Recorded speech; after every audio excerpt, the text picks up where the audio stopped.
संस्थापकाय च धर्मस्य सर्वधर्मस्वरूपिणे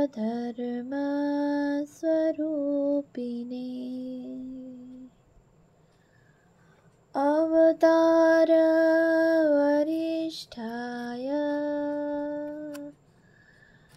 रामकृष्णाय ते नमः। শ্রী শ্রী রামকৃষ্ণ লীলা প্রসঙ্গ প্রথম ভাগ। পূর্বকথা ও বাল্যজীবন, সাধক ভাব ও গুরুভাব পূর্বার্ধ। পূজনীয় স্বামী শারদানন্দজি মহারাজের রচনা।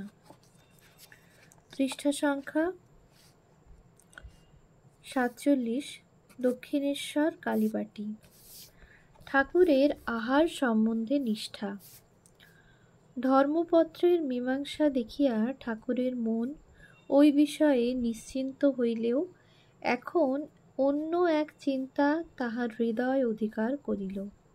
তিনি ভাবিতে লাগিলেন, চতুষ্পাঠী তো এইবার উঠিয়া যাইল, তিনি এখন কি করিবেন।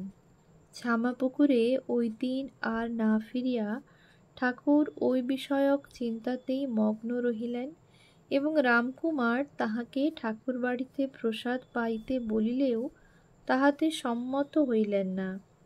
রামকুমার নানা প্রকারে বুঝাইলেন, বলিলেন দেবালয়, গঙ্গাজলে রান্না, তাহার উপর শ্রী শ্রী জগদম্বাকে নিবেদিত হইয়াছে, ইহা ভোজনে কোনো দোষ হইবে না। ঠাকুরের কিন্তু ওই সকল কথা মনে লাগিল না। তখন রামকুমার বলিলেন, তবে সিধা লইয়া পঞ্চবটী তলে গঙ্গা গর্ভে স্বহস্তে রন্ধন করিয়া ভোজন করো। গঙ্গা গর্ভে অবস্থিত সকল বস্তুই পবিত্র, এ কথা তো মানো। আহার সম্বন্ধীয় ঠাকুরের মনের ঐকান্তিক নিষ্ঠা এইবার তাহার অন্তর্নিহিত গঙ্গা ভক্তির নিকট পরাজিত হইল। শাস্ত্রজ্ঞ রামকুমার তাহাকে যুক্তি সহায়ে এত করিয়া বুঝাইয়া ইতঃপূর্বে যাহা করাইতে পারেন নাই, বিশ্বাস ও ভক্তি তাহা সংশয়াধীত করিল। ঠাকুর ওই কথায় সম্মত হইলেন এবং ওই প্রকারে ভোজন করিয়া দক্ষিণেশ্বরে অবস্থান করিতে লাগিলেন। ঠাকুরের গঙ্গা ভক্তি। বাস্তবিক আমরা আজীবন ঠাকুরকে গঙ্গার প্রতি গভীর ভক্তি করিতে দেখিয়াছি। বলিতেন, নিত্য শুদ্ধ ব্রহ্মই জীবকে পবিত্র করিবার জন্য বাড়িরূপে গঙ্গার আকারে পরিণত হইয়া রহিয়াছেন। সুতরাং গঙ্গা সাক্ষাৎ ব্রহ্মবাড়ি। গঙ্গা তীরে বাস করিলে দেবতুল্য অন্তঃকরণ হইয়া ধর্মবুদ্ধি স্বতঃস্ফুরিত হয়। গঙ্গার পূত বাষ্পকণাপূর্ণ পবন উভয় কূলে যতদূর সঞ্চরণ করে ততদূর পর্যন্ত পবিত্র ভূমি। ওই ভূমিবাসীদিগের জীবনে সদাচার, ঈশ্বরভক্তি, নিষ্ঠা, দান এবং তপস্যার ভাব শৈলসুতা ভাগীরথীর কৃপায় সদাই বিরাজিত। অনেকক্ষণ যদি কেহ বিষয় কথা কহিয়াছে বা বিষয়ী লোকের সঙ্গ করিয়া আসিয়াছে, তো ঠাকুর তাহাকে বলিতেন, একটু গঙ্গা জল খাইয়া আয়। ঈশ্বর বিমুখ বিষয়াসক্ত মানব পূর্ণাশ্রমের কোনো স্থানে বসিয়া বিষয় চিন্তা করিয়া কলুষিত করিলে তথায় গঙ্গাবাড়ি ছিটাইয়া দিতেন এবং গঙ্গাবাড়িতে কেহ শৌচাদি করিতেছে দেখিলে মনে বিশেষ ব্যথা পাইতেন। ঠাকুরের দক্ষিণেশ্বরে বাস ও স্বহস্তে রন্ধন করিয়া ভোজন।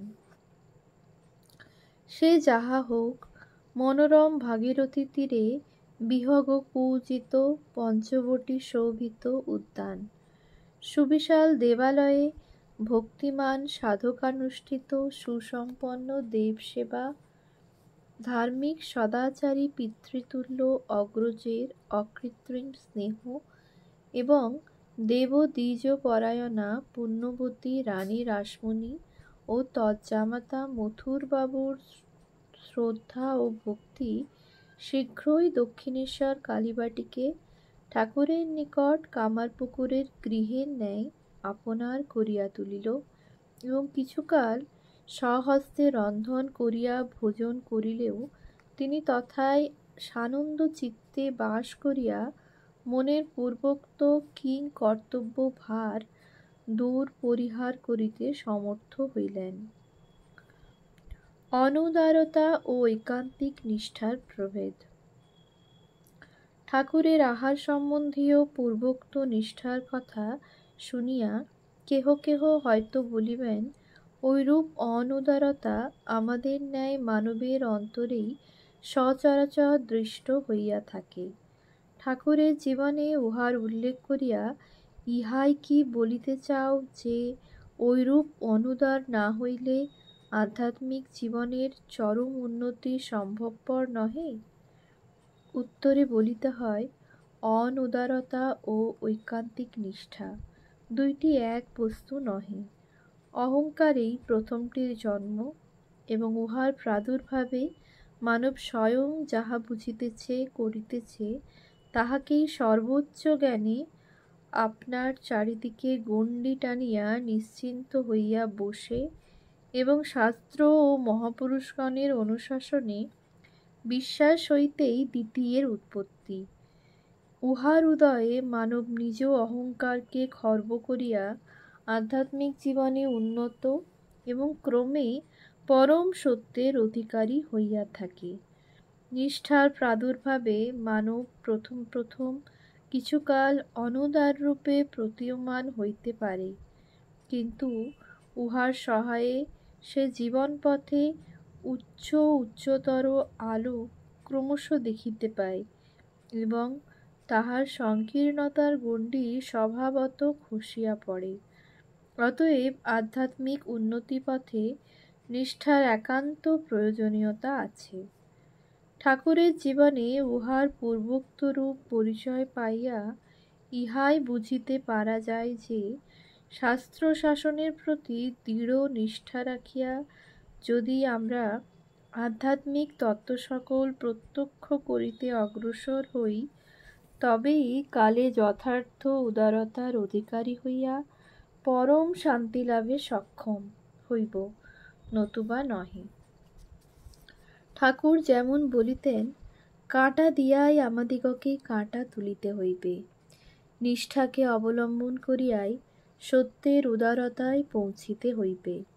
শাসন নিয়ম অনুসরণ করিয়াই শাসনাতীত নিয়মাতীত অবস্থা লাভ করিতে হইবে। যৌবনের প্রারম্ভে ঠাকুরের জীবনে ঐরূপ অসম্পূর্ণতা বিদ্যমান দেখিয়া কেহ কেহ হয়তো বলিয়া বসিবেন, তবে আর তাহাকে ঈশ্বরাবতার বলা কেন? মানুষ বলিলেই তো হয়। আর যদি তাহাকে ঠাকুর বানাইতেই চাও, তবে তাহার ঐরূপ অসম্পূর্ণতাগুলি ছাপিয়া ঢাকিয়া বলাই ভালো, নতুবা তোমাদিগের অভীষ্ট সহজে সংসিদ্ধ হইবে না। আমরা বলি, ভ্রাত, আমাদেরও এককাল গিয়াছে যখন ঈশ্বরের মানব বিগ্রহ ধারণপূর্বক অবতীর্ণ হইবার কথা স্বপ্নেও সম্ভবপর বলিয়া বিশ্বাস করি নাই। আবার যখন তাহার অহেতুক কৃপায় ওই কথা সম্ভবপর বলিয়া তিনি আমাদিগকে বুঝাইলেন, তখন দেখিলাম মানব দেহ ধারণ করিতে গেলে ওই দেহের অসম্পূর্ণতাগুলির ন্যায় মানব মনের ত্রুটিগুলিও তাহাকে যথাযথভাবে স্বীকার করিতে হয়।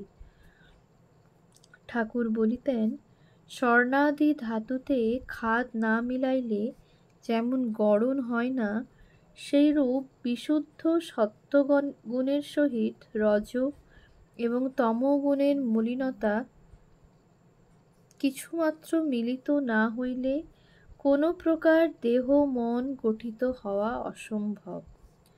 নিজ জীবনের ওই সকল অসম্পূর্ণতার কথা আমাদের নিকট প্রকাশ করিতে তিনি কখনো কিছুমাত্র কুণ্ঠিত হয়েন নাই। অথচ স্পষ্টাক্ষরে আমাদিগকে বারংবার বলিয়াছেন, পূর্ব যুগে যিনি রাম ও কৃষ্ণাদি রূপে আবির্ভূত হইয়াছিলেন, তিনি ইদানীং নিজ শরীর দেখাইয়া এই খোলটার ভিতরে আসিয়াছেন। তবে এবার গুপ্তভাবে আসা।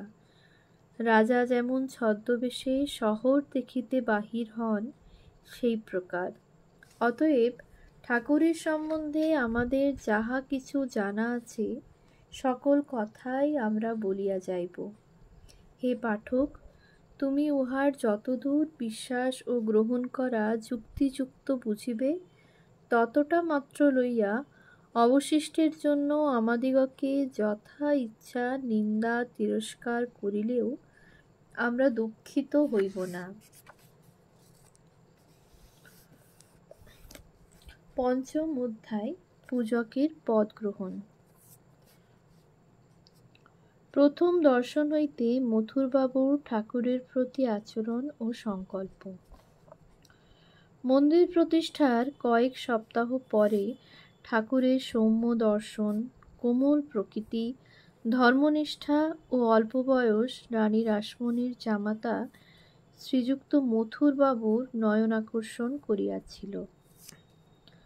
দেখিতে পাওয়া যায়, জীবনে যাহাদিগের সহিত দীর্ঘকাল ব্যাপী ঘনিষ্ঠ সম্বন্ধ স্থাপিত হয়, তাহাদিগকে প্রথম দর্শনকালে মানব হৃদয়ে একটা প্রীতির আকর্ষণ সহসা আসিয়া উপস্থিত হয়। শাস্ত্র বলেন, উহা আমাদিগের পূর্বজন্মকৃত সম্বন্ধের সংস্কার হইতে উদিত হইয়া থাকে।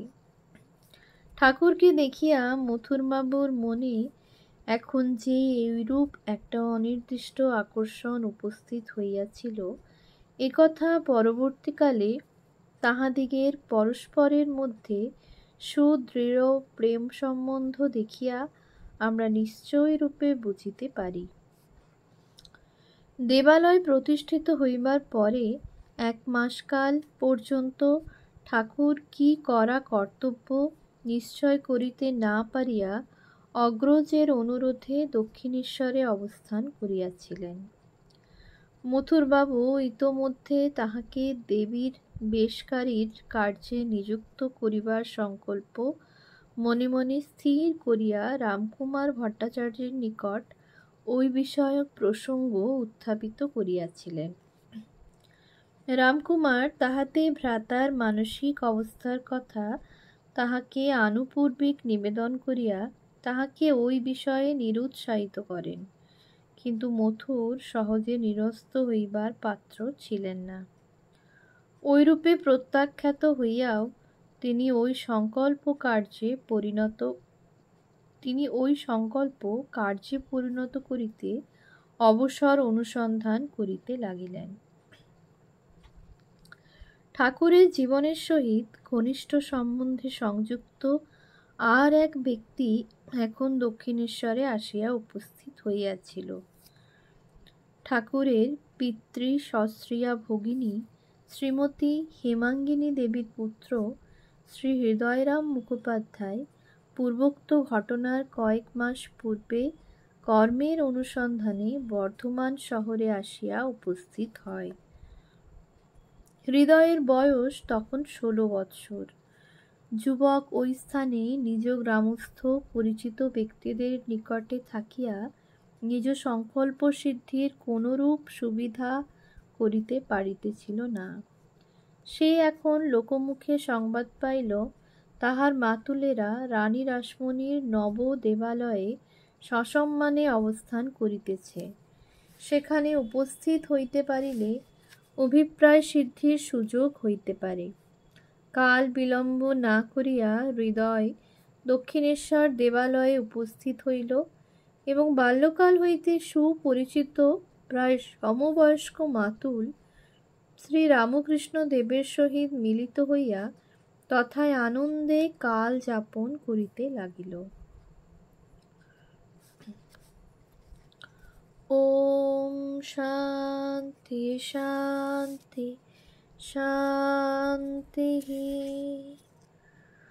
হরি ওম তৎসৎ। শ্রীরামকৃষ্ণার্পণমস্তু।